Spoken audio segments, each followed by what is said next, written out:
What is up everybody, welcome back to my YouTube channel. Before we get into today's video, I just wanted to go over something really quick. I got a couple comments about how it would probably help if my camera was put into autofocus mode so that the camera was more focused on my face. And it's true, in some of my videos my camera is a little bit out of focus and so the footage looks a little bit funny. But I promise you, I try to put out the most high quality videos that I can. It's just this camera that I use is technically not mine, so I don't feel comfortable fidgeting with the controls that much or changing lenses or anything like that, just because I cannot afford to buy a brand new vlogging camera at this time. The camera is in autofocus mode, but it is not really meant for taking videos. It is supposed to like detect my face and stuff. My intention, of course, is to put out the best quality videos that I can for you guys. Unfortunately, just sometimes I'll sit down and film a video and I'll talk for 30 minutes straight, and then when I go to review the footage and it's the tiniest bit out of focus, I just do not have the energy to sit back down, refilm everything, go back over all the footage again, and then edit all that together. So I'm really sorry if there is an issue with the focus on any of my videos, either with this one or in the future. I will put my PayPal link in the description of this video, and you are more than welcome to donate however much you feel comfortable donating in order for me to kind of upgrade my equipment. I'm working with what I've got. I'm doing the best I can with the equipment that I have on hand. I apologize, but thank you guys for watching my videos. Anyways, I really appreciate all the love and support you've given me. Anyways, with that out of the way, let's jump right into today's video. Today's video, I'm gonna talk to you guys about how I moved my cat from Texas to Italy. For those of you that are new here, my name is Dakota. I used to live in Texas and I moved to Italy to attend school here and live with my long distance girlfriend.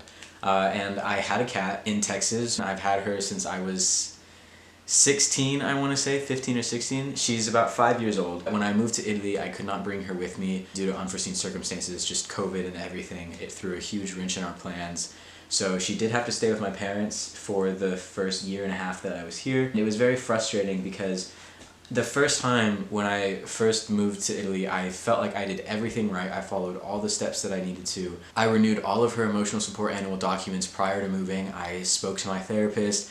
I spoke to her vet. She was up to date on all her vaccines. She was up to date on her rabies shots. Literally everything was fine. And then like the week before I flew out to Italy to move initially, I got a call from London Heathrow Airport. They just wanted to go through like the basic checklist, you know, like what type of animal is she, how much does she weigh, like stuff like that. And as soon as I told them that she's a cat, they said that she would not be allowed to fly in the cabin with me due to their like animal policy or something like that. She would have to fly down below in the cargo hold in the little pet area. So anyways, yeah, to make a long story short, I was not able to take her when I first moved to Italy just because London Heathrow Airports does not allow cats as support animals or service animals, so they're not allowed to fly in cabin with you. I knew eventually I was going to come back to Texas to visit family and friends and all that, so I just said I'll either ship her out at a later date or I'll just bring her back with me the next time that I come to Texas.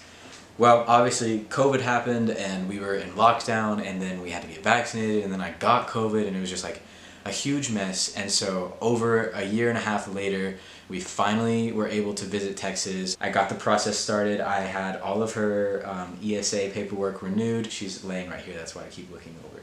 You wanna say hi?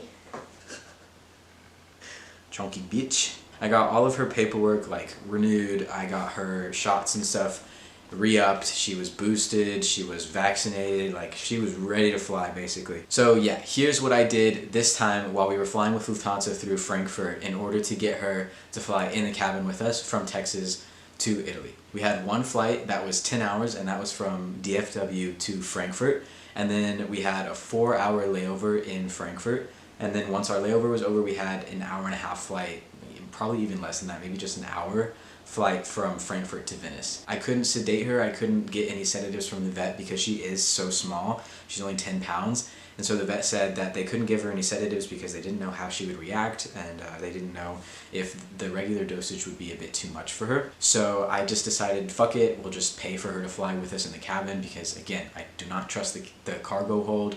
I can't see her down there, I can't watch her, I can't monitor her, I don't know if she's okay. And I don't know how they handle animals. I'm sure that they would have handled her very well, but just for me personally, I didn't want to risk it. So it was $125 to get her on the flight in the cabin with us, which isn't bad, all things considered. $125 is probably on the cheaper side. So when we went to the airport in DFW and we got checked in, we just told them, hey, by the way, I don't know if it shows up on your computer, but we are traveling with this cat. He said, okay. He got her weight. I had the international travel like letter that you have to get from your vet. Had a couple copies of that in case they needed to keep one, signed and stamped by her vet. And then I also had her rabies vaccine like paperwork. I had all of her microchip paperwork. Literally every single piece of paper that you could ever dream of, you're probably going to want to have it on you. They didn't need all of it, but it just made me feel more secure having it there in case I needed it. I showed everything to the clerk that was checking us in, and then he handed me 2 sign-off forms from Lufthansa, basically just saying, yes, I understand the risk of traveling with a pet. Yes, this is my pet. Yes, she's actually a 10-pound cat, and I'm not smuggling like a monkey or something like that. And then after that, yeah, we just paid the $125 fee, and that was literally it. So when we brought her with us, I didn't want to bring a hard carrier just because I didn't know if that would fit under the seat, or if that would be too bulky for us to carry around. So we did end up buying an AKC approved soft carrier. It has 2 handles that you can hold in your hand, and then it also has a longer strap that you can fit over your shoulder. So inside of that soft carrier that we had, we laid down a towel that had some familiar smells, and then we also put a couple pure lavender oil drops onto it just to kind of like help her calm down. Make sure that if you do use any essential oils, they're safe for your pet, and make sure that they are pure. We went to Hollywood Feed and we bought some puppy pee pads to lay under the towel and on top of the towel as well, just in case she had an accident or anything like that.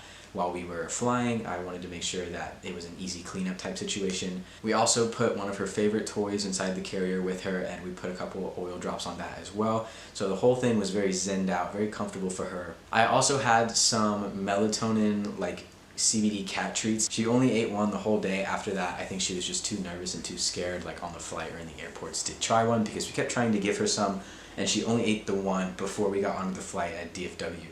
So we didn't really need it though. She was actually very well behaved. She didn't cry. She basically slept through the entire 10-hour flight, which was very surprising. The only time that she really started to kind of like get anxious is when we were in Frankfurt and we took her into one of those like single stall family bathrooms, and we set her on the floor and we tried to get her to come out and like use the restroom, see if she had to go potty. We ended up getting one of those like collapsible food bowls, and we put some water in there and she wouldn't drink, and then we put some food in there and she didn't want to eat. So eventually we just, you know, put her back in her little carrier and she just went right back to sleep. But yeah, she really never fussed. The only time that she ever like meowed or anything or cried was if we set her on the floor. I don't know if it was like the rumbling of the plane or just the amount of noise that was down on the floor under our seats. So we literally just like would rotate me holding her for a little bit in my lap and then Gaia holding her in her lap for a little bit. Towards the end of the flight to Venice, obviously she got a little bit antsy. She was kind of like smushing her head up against the mesh panel of the soft carrier, and you could just tell that she was done traveling for the day. So thankfully we just went straight home after that.